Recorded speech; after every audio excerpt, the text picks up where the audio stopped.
Ricky, we needed the 3 points today, and we got the 3 points today. Good performance in large parts. Yeah. But we got the job done, man. How do you feel about the performances? There was no matter in there instead of Pereira. I mean, we'll start on that, actually.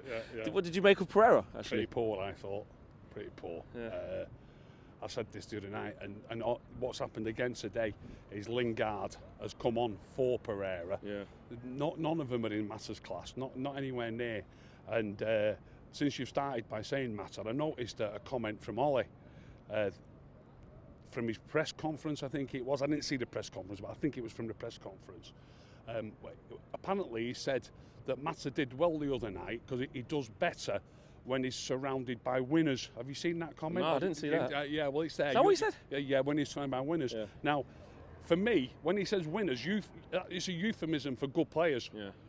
All players play better when they're playing with good players. You know what I mean? So it's not rocket science. Why is he picking Matta out and saying he's playing better when he's got winners around him? So for me, I would like to see Matta play today. Pereira, poor again. He had a good effort from about 25 yards. Well, he skipped away from someone, didn't he? Saved it. You know how I feel about this. I like to see players around the edge of the box passing the ball. I've just been watching a bit of the City and the Liverpool game. I hate to bang on about them two, but they pass the ball around the edge of the box. They do not try and work angles to get shots in from 25 yards. So as much as it was a decent effort, the same thing happened at Bournemouth. He had a decent effort. It's still not the best position to be shooting from. On the positives of us today, quite a few shots on target. Rashford could have had 4 today. Rashford should have scored goals again. Is that a good thing that he's getting in the positions and the chances are coming? Because one thing we've spoke about as fans is the lack of chances. Or do you look at it as a negative, the fact that he's only scoring 1 out of 5? Both things. I mean, it is a positive that we're making the chances. It's even a positive for Rashford, I suppose, that he's getting on the end of those chances. But his finishing's appalling. The one he missed, that James. I don't know. Was it James or was it Martial who put it? James. No, I want to. Right, obviously, I want to mention. We'll get on to Martial. Honestly, Flex, we're almost a one-man team. Yeah. He's that good. Yeah. I said to you at Norwich that if he'd not played, as much as we won that game comfortably, we might not have won. You look at the good things that have happened today. The first goal, sets Pereira up. He sets Pereira up. Okay, the next one comes from a free kick and it's dead scruffy. The third one, he sets Rashford up. Yeah. And he's dead calm in the box. He retrieves the ball near the dead ball line. Other players, and I'll name Rashford, they're looking to get shots in. He's playing for the team. Because it was a game where, especially before he got the assist for Pereira, I was actually saying to the guy next to me, Martial hasn't actually been in the game in terms of for himself. Yes. But when he has key decisions to make of what to do, he made the right ones. Absolutely class. We mentioned already the chance that Rashford missed. It comes from a beautiful layoff by him to Pereira. Yeah. Pereira puts it through. Sounds like I'm giving Pereira credit. Martial put him into so much space. Yeah, it was a pass you couldn't get it wrong. You couldn't get it wrong. So he passed that to James. James made that for Rashford. Then later on, he got the ball in the box. He beat a man and he rolled it in front of Rashford to the goal. Then he gets the ball on the edge of the box. He does a flick with the one foot behind the other to Lingard. Lingard got brought down. We got a free kick right on the edge of the box. The bouncing ball where he pinned Duffy, didn't he? Or Dunk, sorry, yeah. And then the left foot shot, yeah, but he played it round another player. Like I said later in the week, he's like Pele. You know, we're almost a one-man team. Yeah. If he didn't, people will go, oh no, we won it too easy. A lot of people won't see it. If he didn't play, he's that good and he's playing for the team. The others are not. He is, yeah. Look at the one he put Rashford in. Rashford missed another chance with his left foot. He missed one with his left foot where a Marshall stood there waiting. It was kind of like half a shot, half a cross. It's like Rashford didn't really know what he was doing. It was a shot. Yeah. It went a yard wide of the post. Definitely massive praise for Martial. Daniel James, after the Partizan game, some fans were saying, Greenwood, play him over James, let them two fight out.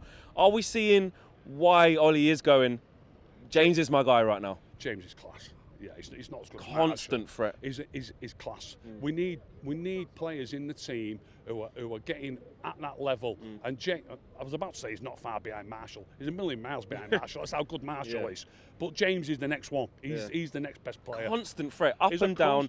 Their left back who looks like a centre half to me. He also tries to do the right thing. He's also got the right mentality. I was just touching on the one where Rashford shot wide of the post. Marshall had a chance to shoot, but he put Rashford in. Then he supports him. He doesn't get the ball back. Now, if the roles are reversed, Marshall gives that ball back and we've got a tap in. Do you understand what I mean? Now, James got a great run through the inside right channel. He sat the fella down. And that was, do you know what I mean? So James has got the right idea as well. And the decision making. There's times where I said it in my match review. There was times where there was more grass for him to run into, but he's like, I've got the space to cross. Rashford's made the run at the back post, and it was good defending by Brighton. They're just on the end of it, but he's picking the right moments to release the ball. It's not just all legs and all running fast, right? He's a player. He is. And we'll go into defence now, and I know you want to finish off on something, but before you do that, Brandon Williams. You know, people. I know you're very cautious about when to bring the youngsters in, and you know you got to do it at the right times, spread them in and stuff. But I thought he was good today. Did you think he was good today? A lot of people want him to start more games, start over Ashley Young and start over Luke Shaw. They want. Are you having that? People have got too much of a downer on some of the older players. You know what I like Matic and I like Mata. Yeah. Ashley Young's another one. He gets too much stick. He's a quality player still. He really is. And I think Ollie will put him straight back in. I think he will against Sheffield United, yeah. Back in, and he isn't wrong to. Williams did all right. He didn't do all right. He did really well. He's not quite as strong as Ashley Young, and his passing's not quite as good. Ashley Young's passing still is top class. It really is. You think Ashley Young's is top class passing? Absolutely, yeah. Honestly, I'll put some video clips up of it.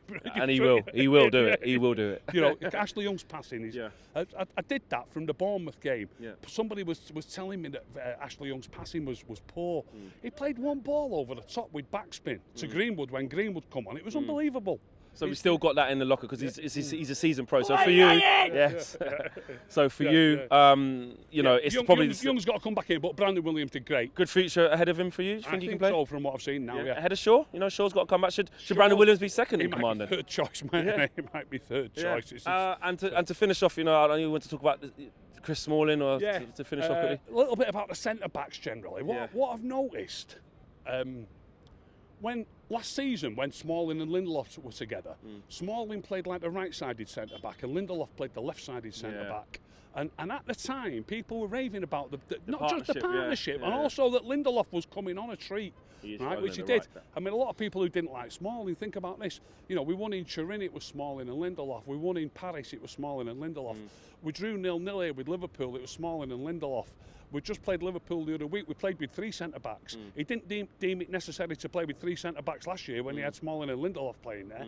So, do you think Lindelof's lost his way a little bit then? He's lost his way a little bit, but what I wanted to bring up, Maguire's cost 80 million quid, so you should really assume that he's the best player.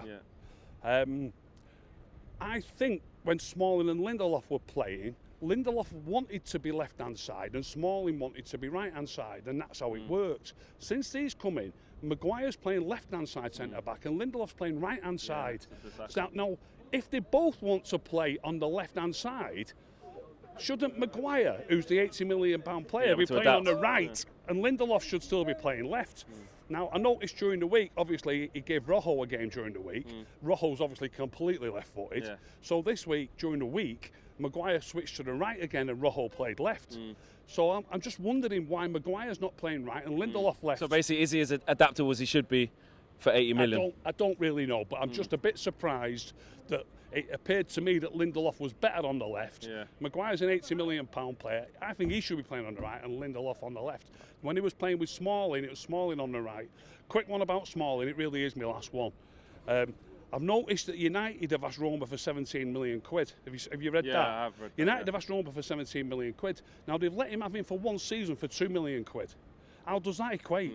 He's gone left. They've realised they've made a mistake, I think. Yeah, they're trying to buck the price up for sure. Yeah, they've realised they made a mistake. So, if it's 2 million, he's 30 now. He's 30 next week. If you get 2 million quid for him at 31, 2 million quid at 32, 2 million quid at 33, then he's 34. What, say £1 million quid, 35, say £1 million quid, you're up to 8 million.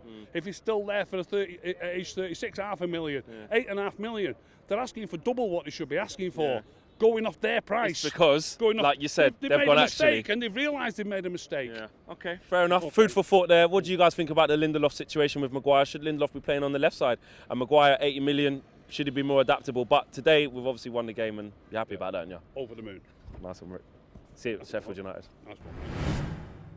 Big thank you to you guys for watching the latest of our videos. And if you want to check out more, make sure you do that just to the right of me. We are the biggest and best Manchester United channel in the world. Make sure you check us out on all of the socials as well. Facebook, Instagram, Twitter, and YouTube. The socials are along the bottom. Peace.